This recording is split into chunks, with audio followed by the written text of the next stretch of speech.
You're not my dad!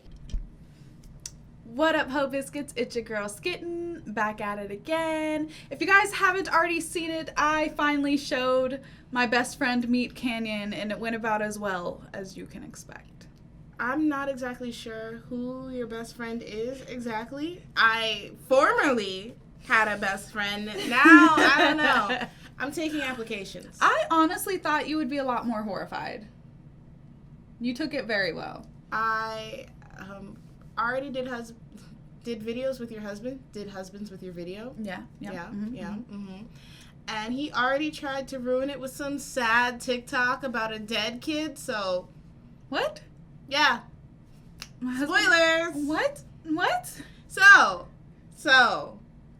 Well, I'm sorry that he tried to do that to you. How dare he? But also... The disrespect. See, the joke is on y'all. Because he said something, oh, your skin is nice. And I was like, it's because nothing bothers me anymore.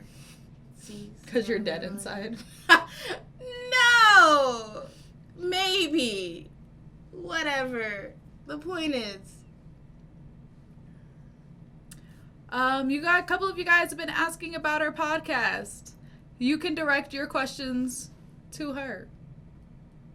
The ball is in her court. The penis is in her saddle. The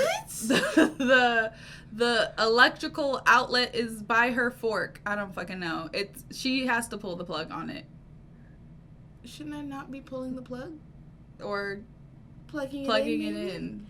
Anyways, hey!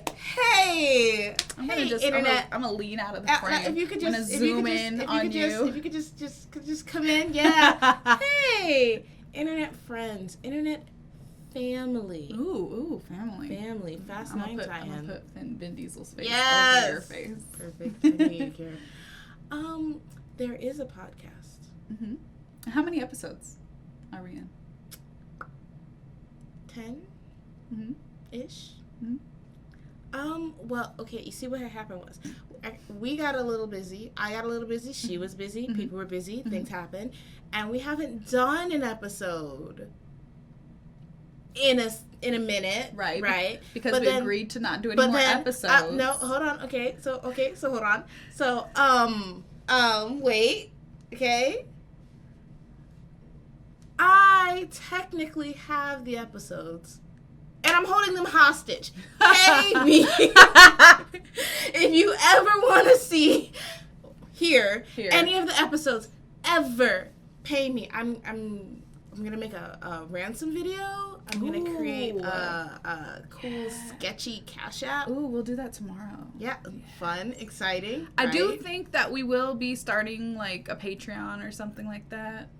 Yeah, sure, whatever. Maybe. We don't know, but we have episodes. Something's going to happen. I'm definitely, I promise I'm I'm promising the internet. I'm promising. That's not a good idea. You're not a good idea. I promise that I'm going to get them out eventually. Technically, 3 of them are out in the world right now. Where? I don't even have the link to that. Neither do I.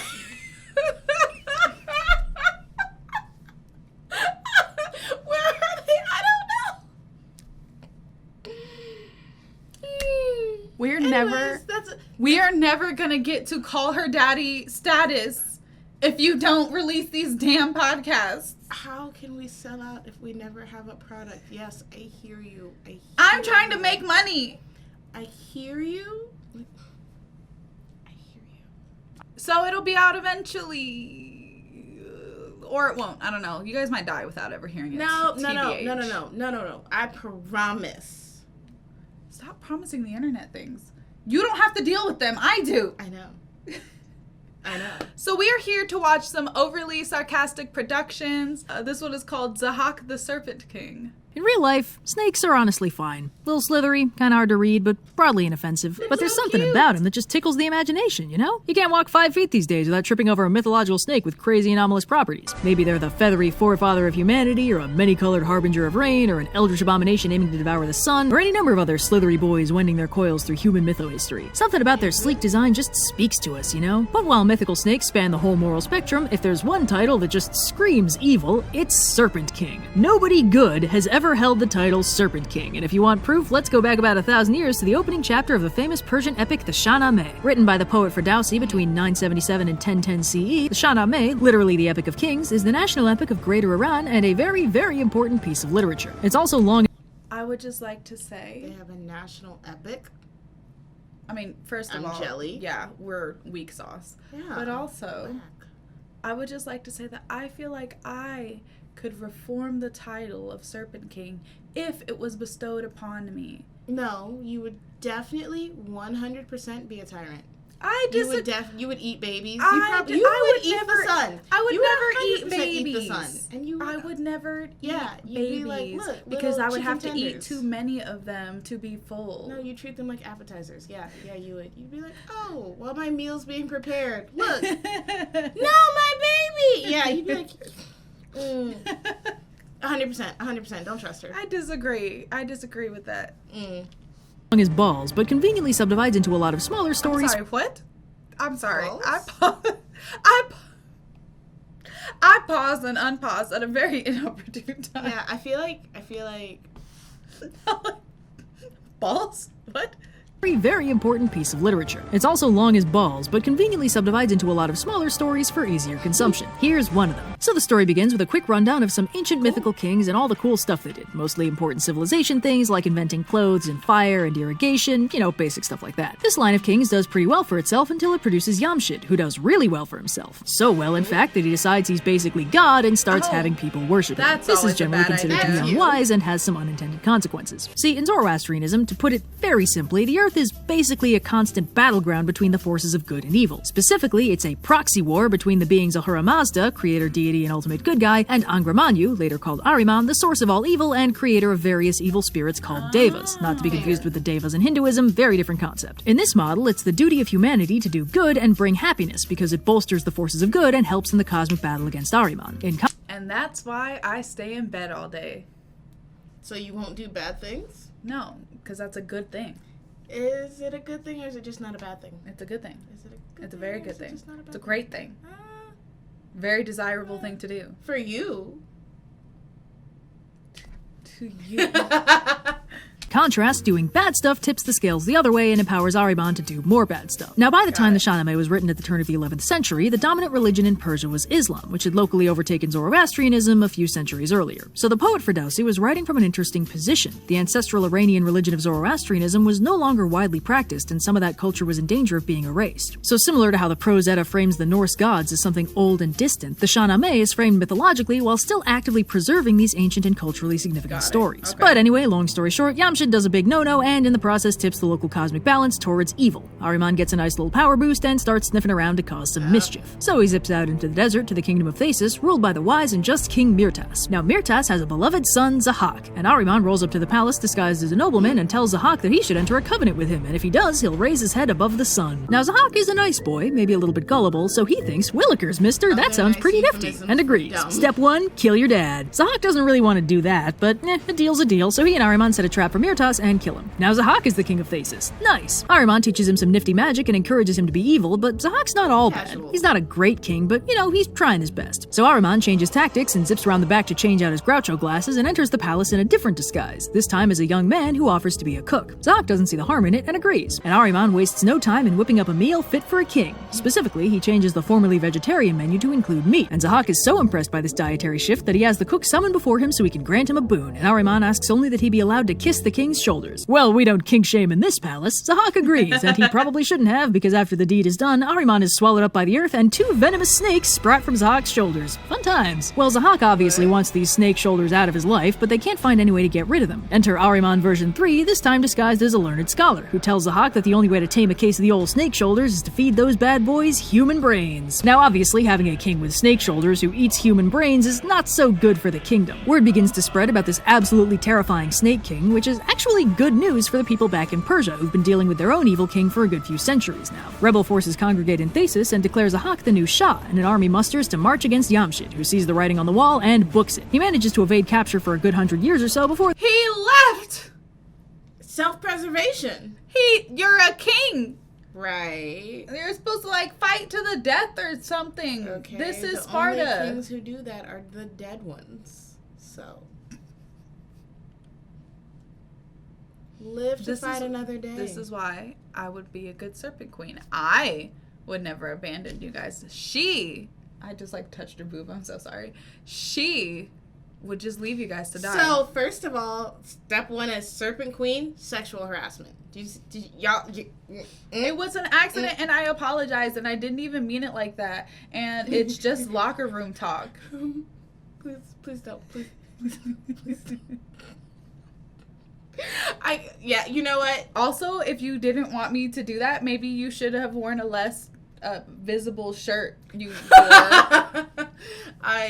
I did. Maybe if you didn't dress so slutty. I did choose to be perceived today, so that is my bad. Normally, I do my very best to kind of like evaporate into like a haze, but I'll work on that.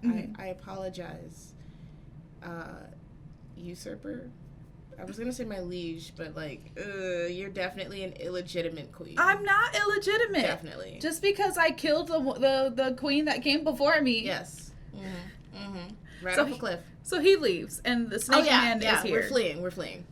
Before they eventually catch him and saw him in half. Tough break, buddy. So now, Zahak, the Serpent King, or as I've taken to calling him, Johnny Snake Shoulders, is the Shah of Persia, which is great if the goal is making the world an exponentially shittier place to live. Eventually, things get so bad that Ahura Mazda sits up and takes notice and sets a plan in motion to get things back on track. Yamshid's got a few surviving descendants rattling around, and thanks to a little divine intervention, one of them has a son named Faradun. Not so coincidentally, that night, Zahak has a terrible nightmare where a young man kills him with a mace shaped like a cow's head. He wakes up and demands an explanation from his advisors, who reluctantly inform him that it sounds like there's a prophecy that he's going to be overthrown and destroyed by a man named Faradun. Well, you know how these evil king types get about prophecies. Zahak immediately starts scouring the land for Faradun. Faradun's mother catches wind of this and hides him in a forest, where he's raised by a magic cow called Permaya. Unfortunately, after a few years, the forest isn't safe anymore, so she comes back to collect him and heads off to an isolated mountain peak where a hermit can take care of him instead. And just in time, too, since Zahak finds the forest, learns that Faradun is gone, and gets so angry that he kills Permaya and everything else in the forest, turning it into a barren desert. Zahak continues to strengthen his army and search for Faradun, but that doesn't do his confidence any favors, and he starts to worry that he might be a bad king. No. Are we What? the baddies?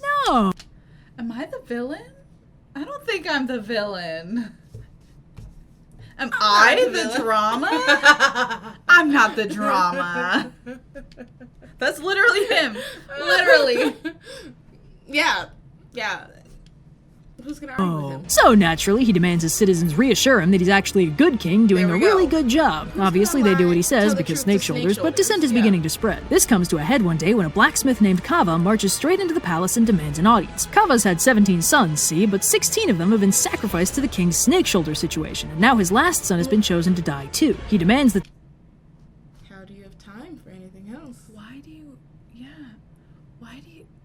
16? It's not like he's having them. But also, your kids must be particularly tasty. I'm just saying. Wow. I'm just saying. Wow. I'm out of all of the people in Persia, and all 17 of your children have managed to be chosen. Okay. How often do the snakes eat, though? You didn't consider that. They only eat the brains. So, like... I'm just saying. There's person still per millions meal? of people. One person per meal? It's, you know what I mean? Maybe he should live in a different city. I'm just saying, maybe you should teach your kids to be less tasty. So, again, Serpent Queen, Benevolent Ruler, or Zahak Part 2. I'm just saying, I feel like the snakes didn't do anything wrong here. The snakes were wrong. The snakes didn't do anything. They're just existing. They were made to be this way. They were born this way. Okay, calm down, Lady Gaga. No. Baby, we were born this way. I actually don't know the lyrics to that song. That's- Sorry to the gays and the theys in my community. I don't really listen to Lady Gaga like that. I mean... The last song I enjoyed from Lady Gaga was "Let's Have Some Fun. This beat is sick." Well, that's I a wanna lie. Take a ride on a You know how I know disgusting- that's a lie? What? You know how I know Video that phone is a doesn't lie? count. Telephone? Yeah. It counts. It doesn't- 100% it doesn't counts. count. How does it not count? It doesn't count because It it's counts. Beyonce's song. No, it's Lady Gaga's song. It's Beyonce's song. No. Any song that Beyonce's on is a Beyonce song. That is blatantly untrue. I'm trying to think of a song that Beyonce was on that I was like, that's not her song. I'm drawing a blank right now. You can lean in all you want, Serpent Queen. You're not gonna overthrow me. All right.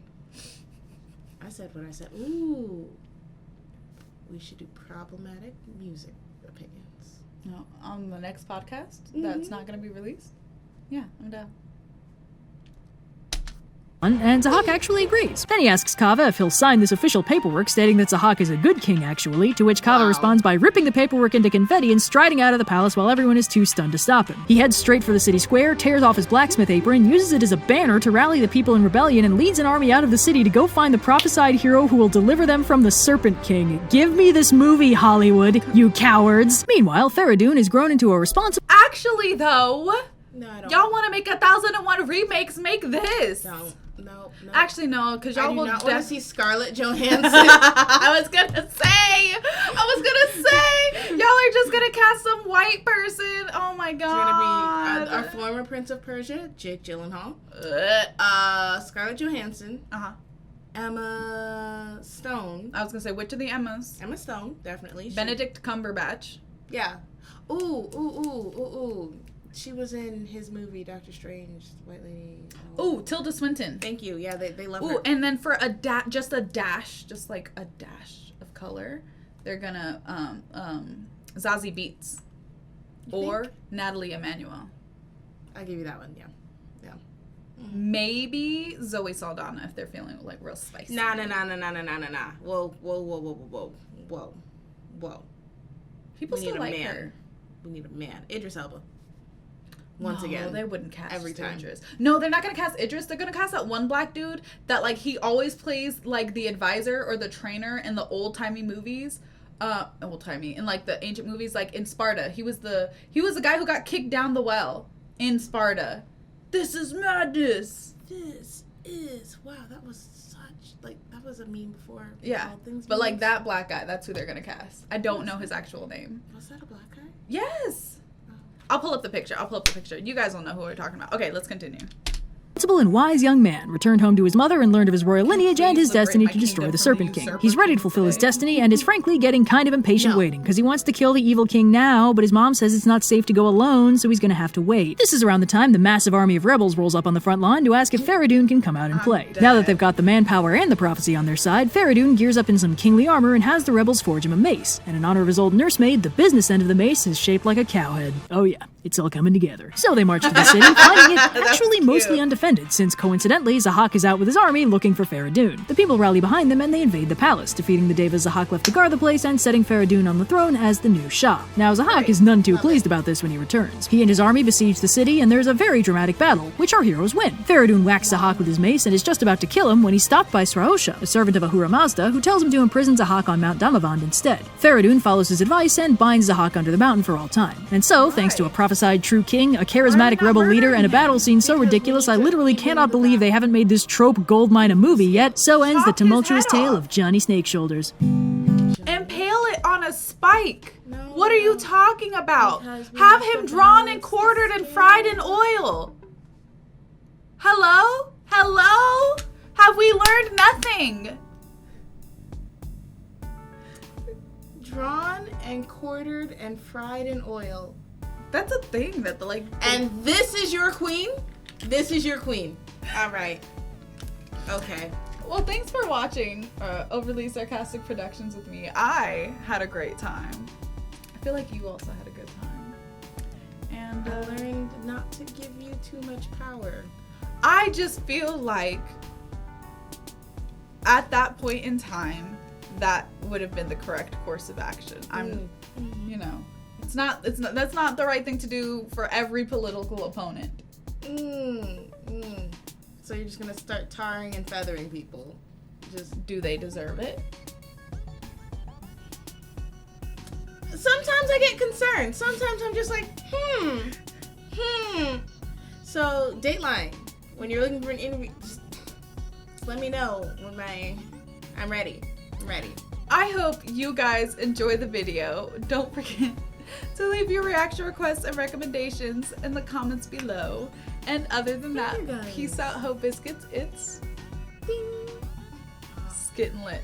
You were off. Your timing is off. You're bad at this.